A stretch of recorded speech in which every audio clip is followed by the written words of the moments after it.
Ya, pemirsa, konflik Timur Tengah antara Israel dan Iran berpengaruh terhadap harga minyak dunia. Bagaimana dampaknya bagi Indonesia? Untuk membahasnya lebih dalam sudah bergabung bersama kami melalui sambungan Zoom pengamat ekonomi Fahmi Radi. Selamat sore Pak Fahmi. Sore, Rizka. Ya Pak, ini terkait konflik antara Israel dan Iran berimbas pada harga minyak dunia. Bagaimana Anda melihat dampaknya secara signifikan terhadap Indonesia? Iya, beberapa hari sebelum penyerangan Iran ke Amerika, itu harga minyak dunia sudah naik gitu. Brent itu mencapai $89, sehingga kalau terjadi penyerangan itu pasti naik, apalagi terjadi eskalasi. Nah, kalau harga minyak dunia naik, dampaknya terhadap Indonesia itu sangat signifikan gitu ya. Karena Indonesia adalah net importer, sebagian besar BBM yang dikonsumsi dalam negeri itu diimpor dari negara-negara lainnya tadi. Nah, kemudian juga itu ya, dengan naiknya harga minyak dunia tadi, itu akan menguras juga devisa karena untuk membiayai impor tadi. Nah, pengurangan devisa tadi itu juga akan berdampak terhadap kurs rupiah, sehingga itu akan makin melemahkan kurs rupiah yang sebelumnya sempat juga menerobos 16.000 rupiah per dolar gitu ya. Nah, kalau benar-benar terjadi eskalasi penyerangan tadi, maka ada kemungkinan harga minyak dunia akan mencapai $100 per barrel. Nah, dalam kondisi macam ini Indonesia dihadapkan pada suatu dilema gitu ya. Apakah harus menaikkan harga BBM atau tidak? Kalau tidak menaikkan, maka beban APBN akan semakin berat gitu. Tapi kalau dinaikkan akan memicu inflasi, akan menurunkan daya beli gitu ya. Maka pemerintah harus benar-benar mengantisipasi tadi agar kalau terjadi kenaikan tadi apa yang harus dilakukan itu, Krista. Ya, menurut Anda dari perspektif ekonomi bagaimana Pak antara dua pilihan yang harus diambil oleh pemerintah seandainya konflik ini memanas? Iya, ini dilema memang gitu ya. Tapi bagaimana mencari titik keseimbangan dari dilema ini gitu ya. Maka keputusan menaikkan atau tidak menaikkan harus didasarkan pada indikator-indikator terukur tadi gitu ya. Bukan kemudian pada kepentingan-kepentingan tertentu gitu ya. Misalnya Menteri Koordinator Perekonomian Erlangga itu sudah memberikan jaminan untuk tidak menaikkan harga BBM sampai dengan Juni. Nah, ini dasarnya apa gitu ya? Karena ini penuh uncertainty, apakah terjadi eskalasi atau tidak gitu ya. Nah, menurut saya yang harus dilakukan tadi menggunakan indikator, salah satunya adalah harga minyak dunia. Menurut saya kalau harga minyak dunia sampai di atas $100 per barrel, maka pada saat itu pemerintah harus menaikkan tadi. Sebab kalau tidak, maka APBN-nya tidak akan bisa menahan tadi itu. Nah, tapi kalau masih di bawah $100, maka belum ada urgensi untuk menaikkan tadi. Kalau kemudian keputusan harus menaikkan untuk mengurangi dampak inflasi dan penurunan daya beli, maka kenaikan harga BBM tadi itu harus disertai dengan penyaluran bantuan BLT itu pada rakyat miskin yang terdampak itu. Karena kenaikan ini pasti akan menaikkan harga-harga kebutuhan pokok, kemudian daya beli akan menurun dan akan menambah rakyat miskin yang sebelumnya masuk dalam kategori rentan miskin. Dengan kenaikan harga BBM dia akan menjadi miskin itu. Maka perlunya penyaluran BLT tadi pada saat kenaikan harga BBM, Krista. Nah, kalau Anda melihat Pak, ini kalau seandainya memang perlu dikucurkan BLT, apakah efektif untuk mengatasi masalah baru ini dan apakah kira-kira akan bisa tepat sasaran? Nah, jadi setiap kenaikan harga BBM tadi menurunkan daya beli dan akan menambah angka kemiskinan itu yang terdampak terhadap kenaikan harga BBM tadi. Bahkan orang miskin yang tidak punya kendaraan bermotor, tidak mengkonsumsi BBM, itu juga akan terkena dampak tadi. Nah, oleh karena itu untuk mengurangi beban dari kenaikan harga BBM tadi, maka salah satunya adalah BLT. Nah, BLT ini harus disalurkan tepat sasaran Saya kira Kementerian Sosial itu sudah punya data siapa yang berhak memperoleh BLT tadi, dan selama ini juga Kementerian Sosial sudah menyalurkan BLT yang itu ditransfer yang datanya sudah by name by address Nah, dengan penyaluran tadi ini minimal mengurangi beban orang miskin tadi dari kenaikan harga-harga. Tapi tepat sasaran tadi itu harus juga lakukan dengan menggunakan data yang memang sudah terverifikasi dan itu dimiliki oleh Kementerian Sosial Mbak Prista. Baik, artinya sejauh ini Anda melihat pilihan pemerintah hanya ada dua ya Pak ya. Satu, menahan dengan subsidi, yang kedua menaikkan tapi dengan BLT begitu. Apakah ada opsi lain yang bisa dikerjakan oleh pemerintah?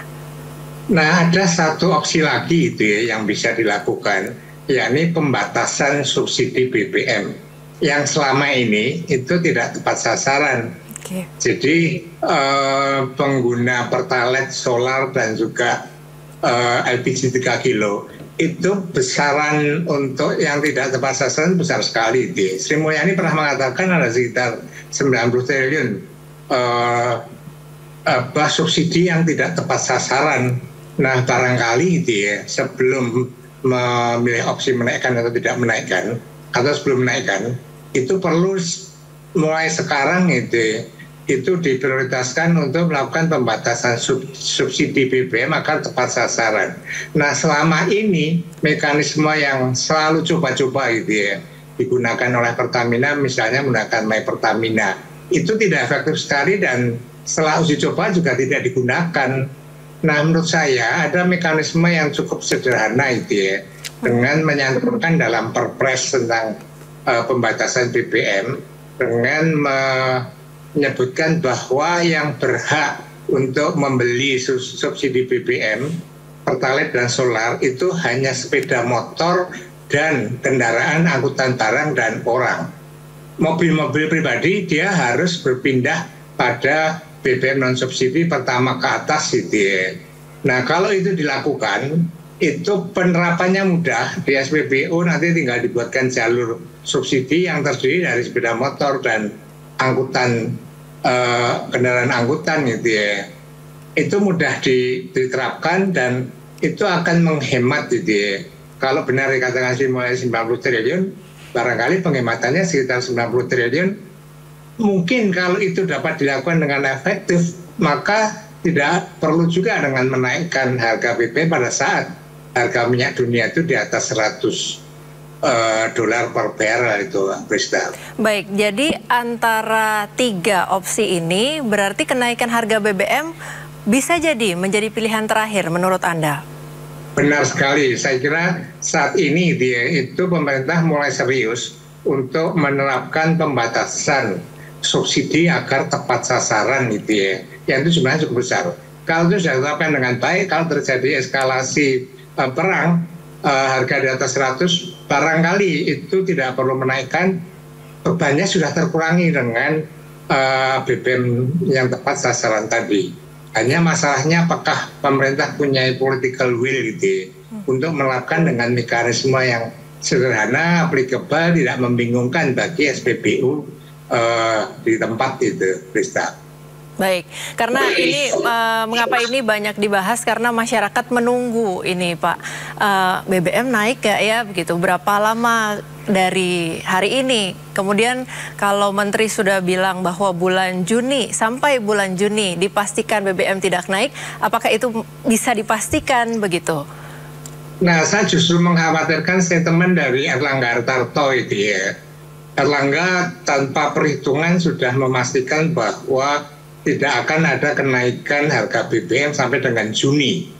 Nah, ini kan tidak tahu eskalasi sampai dengan Juni bisa juga dalam seminggu, 2 minggu Israel kemudian membalas serangan dan eskalasinya jadi meluas, maka harga minyak dunia akan naik menjadi 100 mungkin 150 bisa itu terjadi. Kalau semacam itu barangkali dalam seminggu 2 minggu harga BBM akan dinaikkan.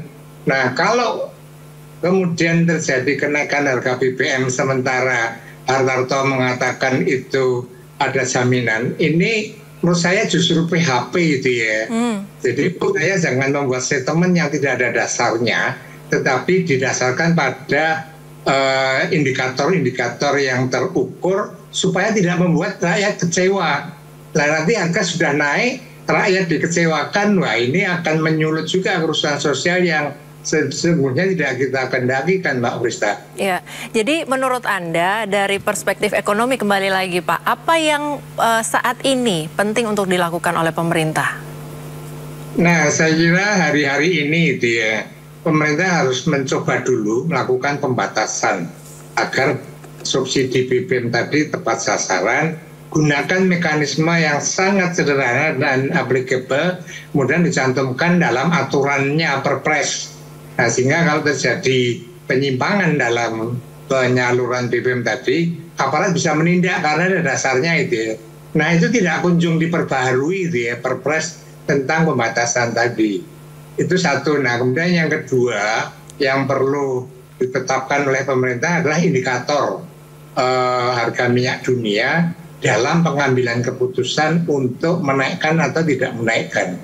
Kalau kemudian terpaksa harus dinaikkan juga, maka harus disertai dengan penyaluran BLT yang tujuannya mengurangi beban bagi rakyat miskin yang terdampak kenaikan harga BBM, yang dapat menaikkan harga-harga kebutuhan pokok supaya dia tidak jatuh dalam kemiskinan gitu. Ini akan sangat ironis gitu ya, kalau inflasi terjadi tinggi, harga mahal, rakyat kecil, rakyat miskin yang tidak punya sepeda motor, tidak menggunakan BBM, tapi terkena dampak dari kenaikan harga BBM tadi. Maka harus BLT tadi harus disalurkan gitu. Ya, kaitannya dengan yang tadi baru saja Bapak sampaikan, memang belum terjadi sampai sejauh itu, tetapi apakah Anda melihat perang antara Israel dan Iran di Timur Tengah ini bisa mempengaruhi pertumbuhan ekonomi secara luas di Indonesia maksudnya? Nah, saya kira itu ya, ini dalam satu ekonomi itu kan saling terkait, saling mempengaruhi tadi. Tadi misalnya saya berikan contoh kenaikan harga minyak dunia, ini akan memperbesar pengeluaran devisa untuk membayar itu ya, untuk membayar impor tadi, sehingga devisanya jauh lebih besar. Nah, pengeluaran devisa yang lebih besar ini akan secara teoritis gitu ya, akan mempengaruhi kurs rupiah terhadap dolar tadi, yang kemarin pernah menembus 16.000 itu ya. Kalau itu terjadi, tidak menutup kemungkinan sampai 17.000 per dolar tadi. Nah, kalau kurs rupiah sangat lemah, pasti akan mempengaruhi dunia industri tadi. Harga-harga kebutuhan bahan baku, bahan penolong, atau pembelian mesin, itu jadi semakin mahal, dan ini akan mengurangi daya saing dari industri dalam negeri kita. Jadi dampaknya ini saya kira luar biasa gitu ya. Maka saya kira tadi upaya dari Menteri Luar Negeri saya sangat appreciate gitu ya, untuk melobi berbagai pihak terkait agar tidak terjadi eskalasi. Karena kalau terjadi eskalasi itu pasti akan sangat berpengaruh pada perekonomian dunia, termasuk Indonesia. Pengalaman perang Rusia-Ukraina itu kan hampir merontokkan itu ya beberapa negara Eropa karena tidak ada pasokan gas, sehingga itu sampai sekarang mereka masih dilanda resesi tadi. Nah, perang itu kan belum selesai itu ya, Rusia-Ukraina. Kalau sekarang perangnya itu meluas, terjadi eskalasi, maka akan semakin parah gitu ya perekonomian Indonesia, termasuk Indonesia. Maka tadi itu ya upaya diplomatik untuk agar Israel menahan diri tidak melakukan serangan balik, saya kira itu upaya yang harus ditempuh juga oleh pemerintah Indonesia gitu ya. Ya. Baik, terima kasih Pak Fahmi sudah bergabung bersama kami di Sindo Sore. Salam sehat. Salam sehat, terima kasih Resta. Selamat sore. Pemirsa, Perserikatan Bangsa-Bangsa menggelar pertemuan darurat menyikapi serangan Iran ke Israel. Debat sengit antara Iran dan Israel terjadi dalam rapat.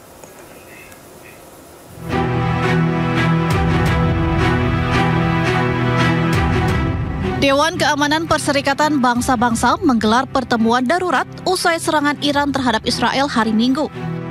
Pertemuan berlangsung sengit, masing-masing perwakilan Israel dan Iran berdebat menyikapi serangan ini. Israel meminta Dewan Keamanan PBB untuk memberikan sanksi terhadap perbuatan Iran, serta menuding Iran menyokong teror yang membuat negara kawasan Timur Tengah dan dunia memanas. Sementara Iran menyebut penyerangan ke Israel bentuk pembelaan diri atas dugaan serangan Israel di Suriah yang menewaskan 2 jenderal Iran di gedung konsulat Iran. Iran menegaskan tidak mengharapkan eskalasi atau perang. And last night, the world witnessed an unprecedented escalation that serves as the clearest proof for what happens when warnings aren't heeded. Iran's operation was entirely in the exercise of Iran's inherent right to self-defense as outlined in Article 51 of the Charter of the United Nations and recognized by international law. This concluded action was necessary and proportionate. PBB meminta seluruh pihak mengendalikan diri dan meredakan ketegangan. Seperti diketahui, Sabtu lalu Iran menembakkan 170 drone, 30 rudal, dan lebih dari 120 rudal balistik ke Israel.